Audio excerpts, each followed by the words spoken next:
నమస్తే, welcome to our channel Telugu రాజ్యం. అమరావతి రాజధాని నిర్మాణ పనులన్నీ చాలా వేగంగా జరుగుతున్నాయని చెప్పొచ్చు. శాశ్వత నిర్మాణాలపై ఫోకస్ పెట్టింది ప్రభుత్వం. ఇప్పటికే అమరావతి రాజధాని నిర్మాణం కోసం నిధులు కేటాయించిన ప్రభుత్వం అంతే వేగంగా కూడా పనులు ప్రారంభించడానికి సంసిద్ధమైపోయింది. ఇక టెండర్లు పిలవడం కూడా పూర్తయింది. 1048 కోట్ల రూపాయల వ్యయంతో హైకోర్టును నిర్మించనున్నారు. అసెంబ్లీని అయితే 748 కోట్ల రూపాయల ఖర్చు చేయనున్నారు. ఈ మేరకు టెండర్లు కూడా పిలవడంతో ఏ సంస్థ తక్కువగా కోట్ చేస్తుందో ఆ సంస్థకే నిర్మాణ బాధ్యతలను కూడా అప్పగిస్తారు. ఇక ఇంటర్నేషనల్ లెవెల్లో ప్రమాణాలతో నిర్మించాల్సి వస్తుండడంతో తుఫాన్లకు కానీ అలాగే వరద నీటిని కానీ వీటన్నింటినీ తట్టుకునేలా భవనాలను నిర్మించాలని గవర్నమెంట్ నిర్ణయం తీసుకుంది. మరి అసెంబ్లీ భవనాన్ని దేశంలో ఎక్కడా లేని విధమైనటువంటి ఒక డిఫరెంట్ షేప్లో నిర్మించాలని నిర్ణయం తీసుకున్నారు.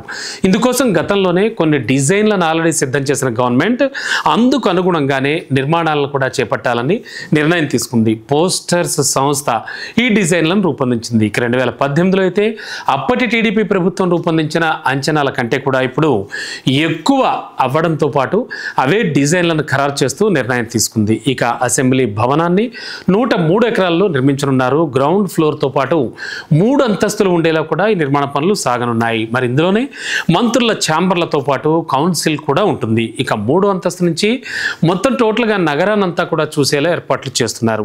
మరి హైకోర్టు భవనాన్ని అయితే 42 ఎకరాల్లో నిర్మించనున్నారు. 7 అంతస్తుల్లో హైకోర్టు భవనం కూడా ఉంటుంది.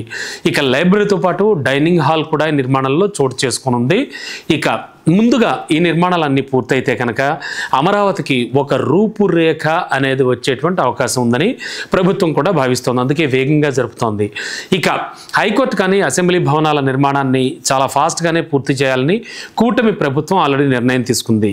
ఇక అమరావతిలో పలు మౌలిక వసతుల ప్రాజెక్టులను కూడా నిర్మించాలని ఏపీ గవర్నమెంట్ భావిస్తూ వస్తోంది. అమరావతిలో అంతర్జాతీయ విమానాశ్రయం, inner ring road, outer ring road, Amaravati railway line నిర్మాణంతో పాటుగా ఇంటర్నేషనల్ క్రికెట్ స్టేడియం కూడా నిర్మించే ఆలోచనలో ఉన్నారు. సో ఈ నేపథ్యంలో దీర్ఘకాలిక భవిష్యత్ అవసరాల దృష్ట్యా అంటే లాంగ్ టర్మ్లో వచ్చేటువంటి నీడ్స్ దృష్ట్యా రాజధాని చుట్టుపక్కల మరో 44,000 ఎకరాల భూమిని కూడా ల్యాండ్ పూలింగ్ ద్వారా సేకరించాలని సిఆర్డీఏ ఆలోచిస్తున్నట్లుగా సమాచారం. మరి ఈ మేరకు తుళ్ళూరు, తాడికొండ, అమరావతి, మంగళగిరి మండలాల్లో ఉన్నటువంటి కొన్ని గ్రామాల్లో భూ సమీకరణ కూడా చేయనున్నట్లుగా తెలిపింది సిఆర్డీఏ. మరి గ్రామాల్లో ఉన్న 9,919 ఎకరాలను ల్యాండ్ పూలింగ్ ద్వారా సమీకరించడానికి కసరత్తు కూడా జరుగుతోంది. అలాగే చూస్తే అమరావతి మండలానికి సంబంధించి వైకుంఠపురం కానీ, కార్లపూడి కానీ, ఎండ్రాయి, మెత్తాడక అలాగే నిడముక్కల గ్రామాలలో 12,838 ఎకరాలను సమీకరించే ఆలోచనలో సిఆర్డీఏ ఉంది.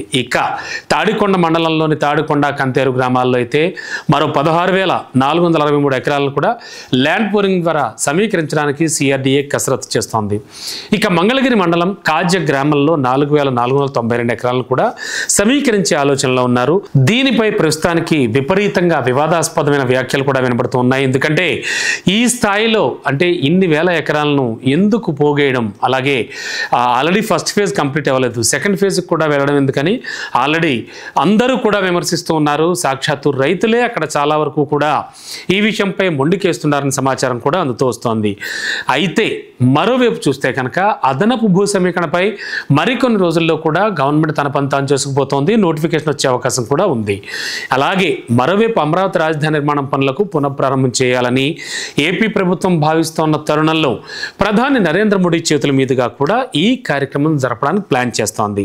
మరి ప్రధాన సభ కోసం ఆల్రెడీ వెలగపూడిలోని సచివాలయం వెనక ఏర్పాట్లు కూడా జరుగుతున్నాయి. అయితే ప్రధాని మోడీ సభలో అమరావతి 3D నమూనాను కూడా ప్రదర్శించాలని ఏపీ గవర్నమెంట్ భావిస్తోంది, రూపొందిస్తోంది. అసెంబ్లీ ఐకానిక్ టవర్లు కానీ ఇతరత్ర భవనాల 3D నమూనాలన్నీ కూడా ప్రదర్శించనున్నారు. ఇందుకోసం సిఆర్డీఏ టెండర్స్ కూడా పిలిచింది. మరోవైపు చూస్తే అమరావతి నిర్మాణం కోసం 31,600 కోట్లు ఖర్చు చేస్తున్నారు. ఇందులో ప్రపంచ బ్యాంక్, ఏషియన్ డెవలప్మెంట్ బ్యాంక్ 15,000 కోట్ల చొప్పున ఇవ్వనున్నాయి.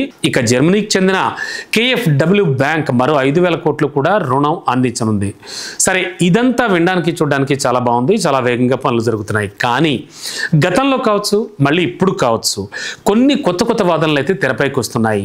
అంతేకాదు ఆ వాదనలు కూడా నిజమే కదా అనేలా ఉన్నాయి. అవేంటో ఇప్పుడు ఒకసారి చూద్దామా? అమరావతి నిర్మాణ పనులకు దాదాపు 60,000 టన్నుల స్టీల్ అవసరం పడుతుంది అని అంచనాలున్నాయి ఇప్పటి లెక్కల ప్రకారం చూస్తే. అయితే దీనికి మన వైజాగ్ స్టీల్ని ఎందుకు ఉపయోగించకూడదు అనేదే ఆ పాయింట్గా కనిపిస్తోంది. గతంలో చూస్తే అంటే అప్పటి 2014 నుంచి 19 కాలంలో రాజధాని నిర్మాణంలో నామమాత్రంగానే వైజాగ్ స్టీల్ని వాడారు.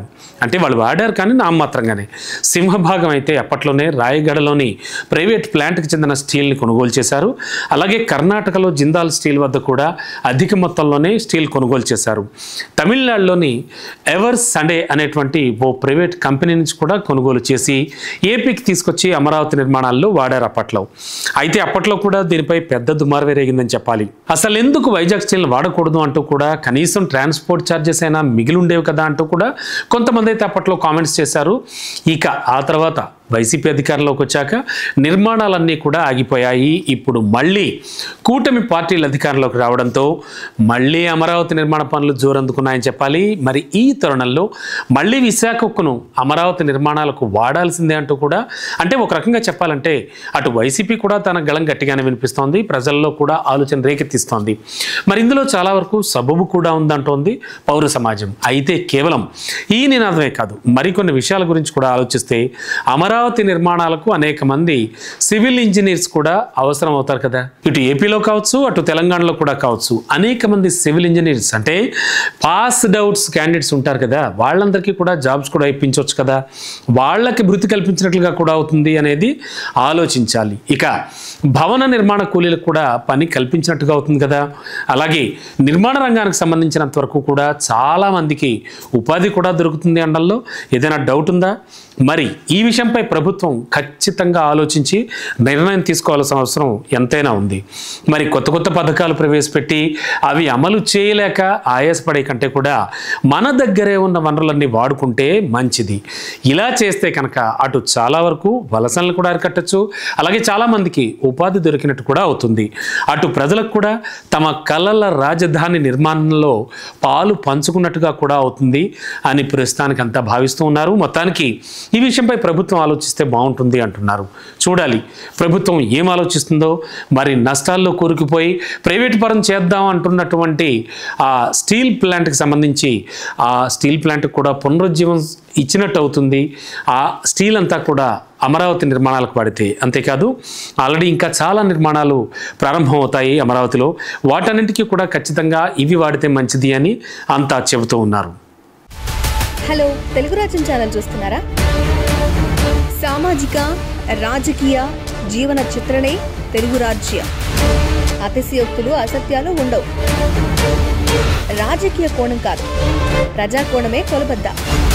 తెలుగు రాజ్యం వీక్షణ మీ ఉత్తమ అభిరుచికి నిదర్శనం.